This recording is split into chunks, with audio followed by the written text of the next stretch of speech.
Welcome to this Franklin Public Schools screencast for PowerTeacher Gradebook. In this screencast, we're going to take a look at how to enter comments for the end of the term.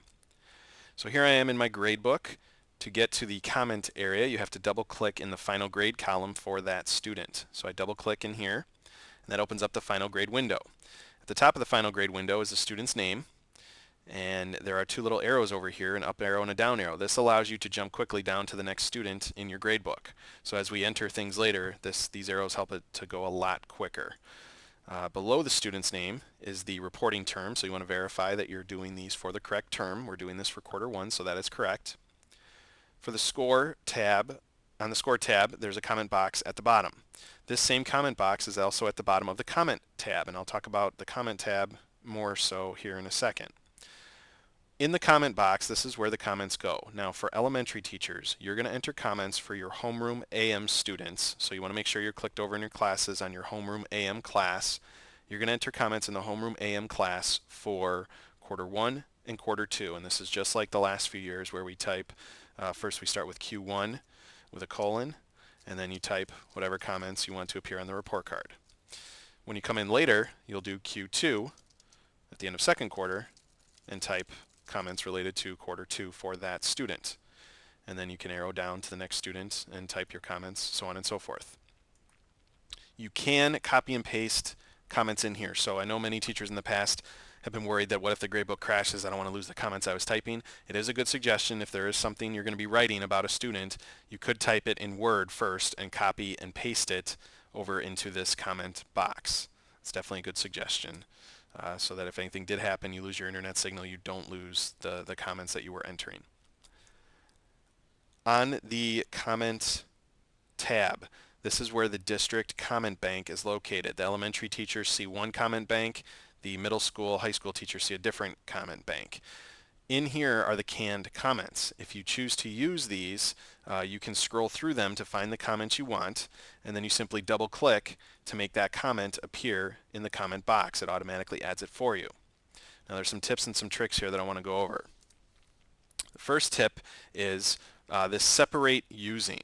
You want to set this before you do any comments. If you're an elementary teacher and you plan to edit the comments after you add them using the comment bank, you'll probably want to choose to separate the comments using spaces. What this does is as I double click these, it adds the comments, but it leaves a space in between them. This allows then for you to go down. If you have to personalize your comments, you can click in here. Let's say this person's name was Susie. Susie had late work affect her grade. I probably have to do a little more editing with this depending on the comment I chose. But it allows you to go down and quickly edit that. The other choice that we recommend if you're just doing straight canned comments is to choose line breaks. When you choose line breaks, what this does is this puts each comment in on a different line. So when this prints off on the report card, it looks really nice. Each comment gets its own line. So definitely if you're middle school, high school, and you plan to just do canned comments, double click that, or choose line breaks and then double click to add them down there.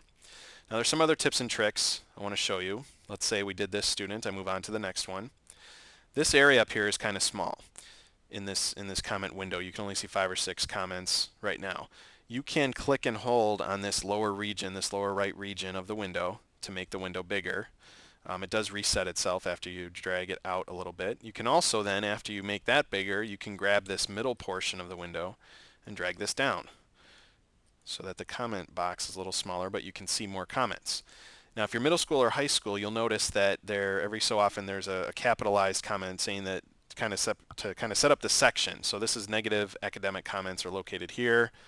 If I go down further, negative behavior comments are located here. And then there are some comments by content area. So here it says language arts comments. So these are comments for language arts. So what I would recommend is making this window bigger so you can see your content area or an area of the comment bank you plan to use. And then if you use the command key, if you're using a Mac, the Apple or the command key, it's the same thing, the key next to the space bar, you can hold command or Apple and you can click on different comments that you see on the screen to select 2 or 3 at a time, and you hit insert selected and that pops them into the comment box. I jump down to my next student. Let's say this student relates to this comment, this comment, this comment, insert selected. I jump down to the next student, select, select, select. Forgot to insert there. Jump down to the next student, so on and so forth. So by holding the command key, if you're a Mac user, you can do that. If you're a Windows user, you can hold the control key. So if you hold the control key and click on these different ones and hit insert, that'll log them in as well. This allows for the canned comment process to go a lot quicker.